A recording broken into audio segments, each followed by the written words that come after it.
Welcome to Make Me Care, Grist podcast series where writers and editors talk about one green issue they're into. This week, you're here with me, Amelia Yuri. I'm Grist's editorial intern, and Eve Andrews, one of Grist's fellows. And we're going to talk about tiny houses. So we've noticed that people are really into tiny houses.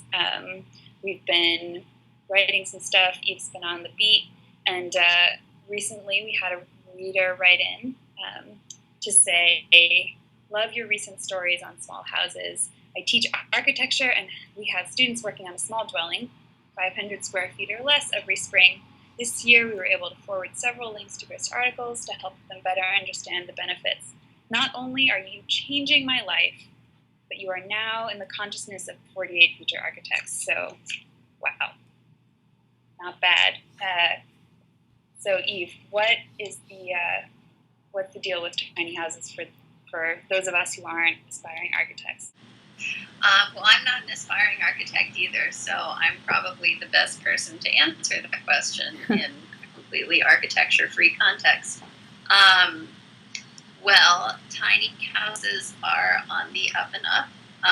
They're becoming increasingly popular with people who are not little elves, and real, live, normal humans are moving into them all over the country and all over the world, actually. But it's more impressive that they're moving into them all over the United States, because the United States is pretty notorious for a living large lifestyle.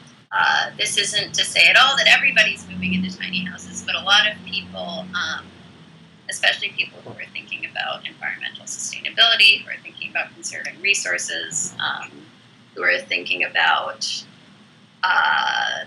more efficient ways of having housing and shelter.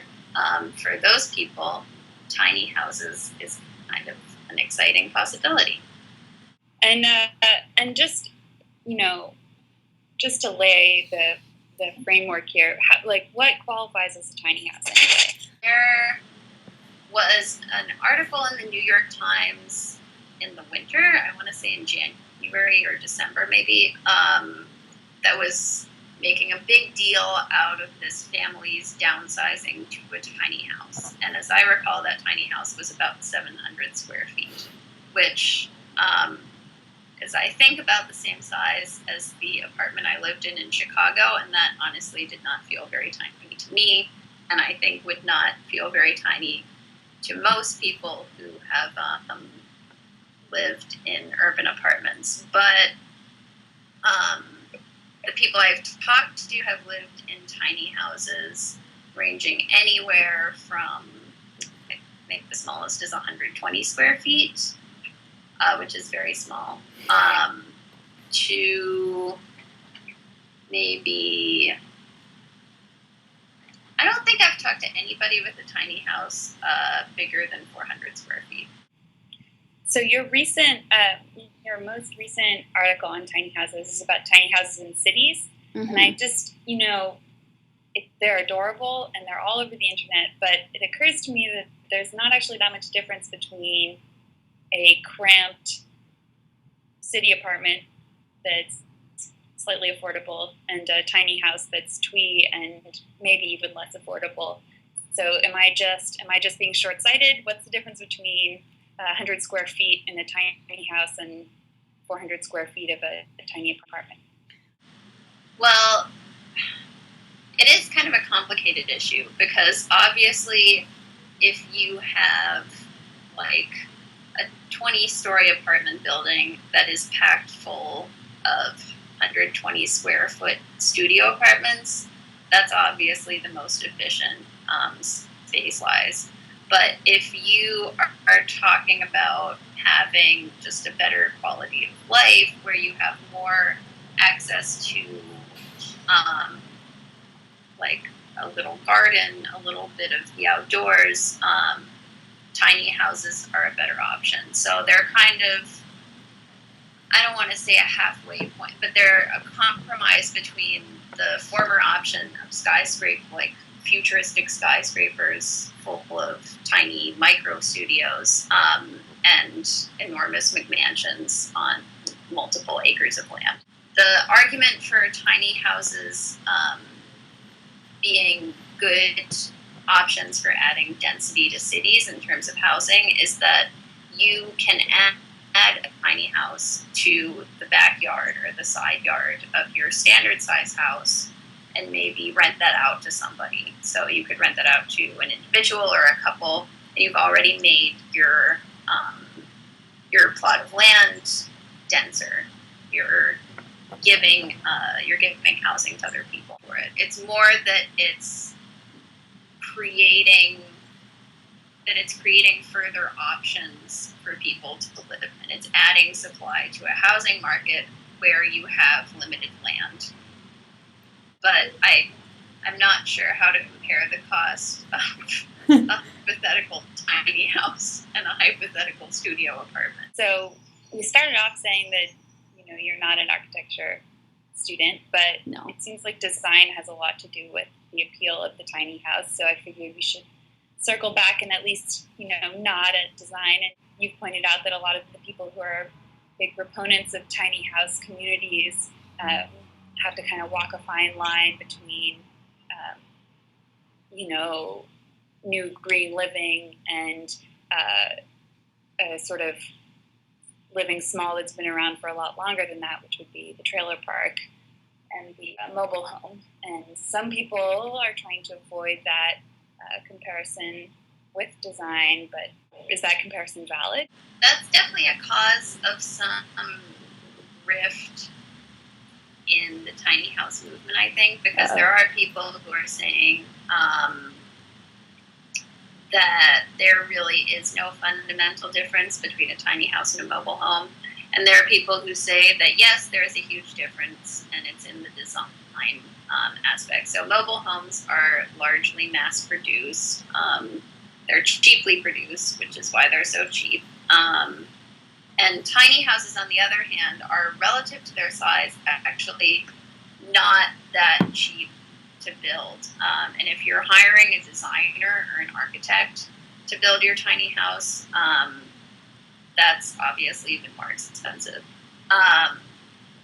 All that being said, I did talk to a couple in California who built their house for, I think, $8,000. So that's pretty much as cheap as you can get when it comes to building a house.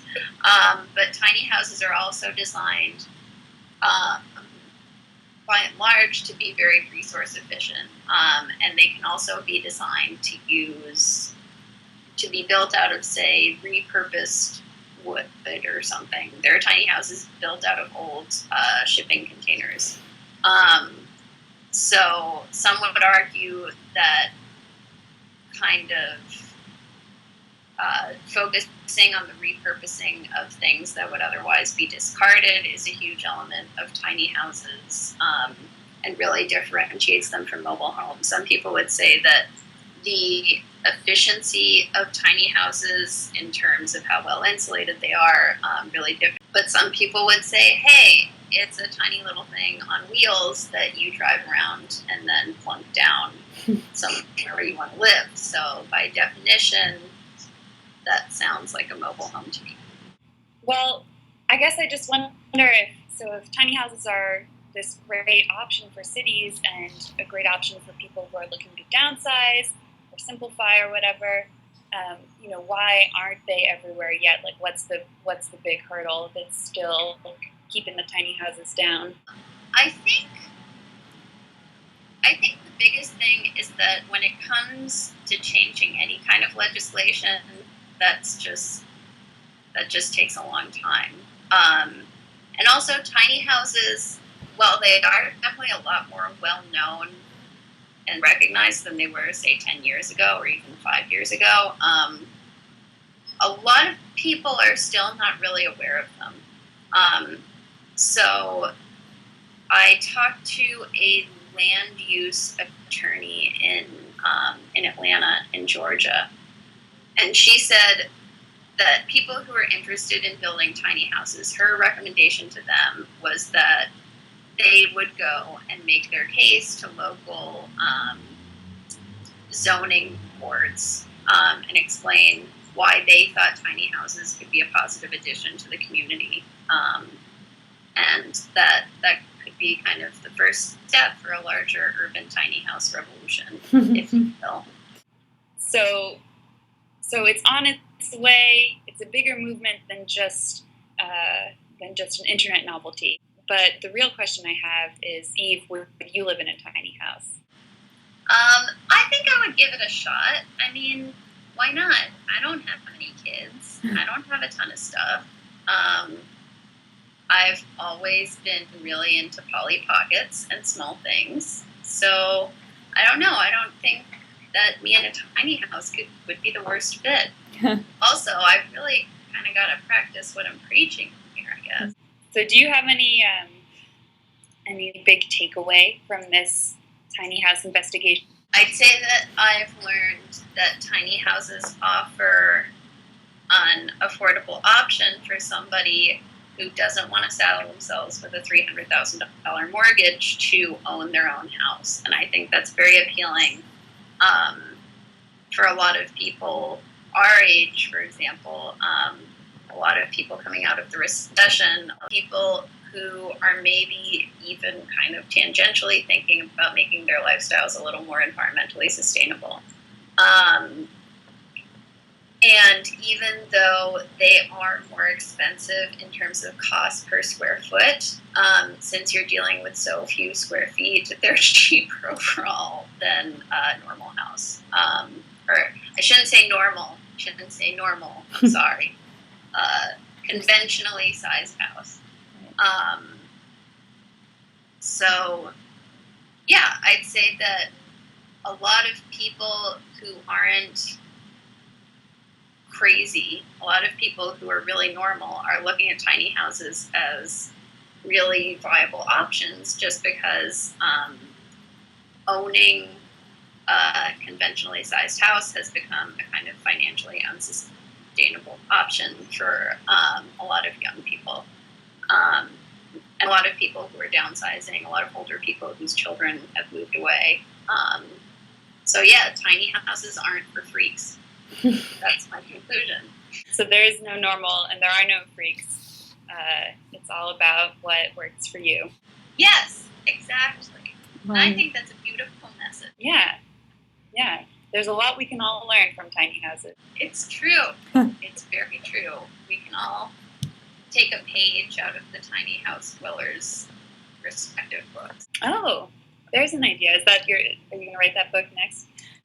More architecture knowledge and experience to say anything more of substance on tiny houses. So I'll let you know. Well, until that day, thanks for talking with us. Thank you, Amelia. And this has been Make Me Care.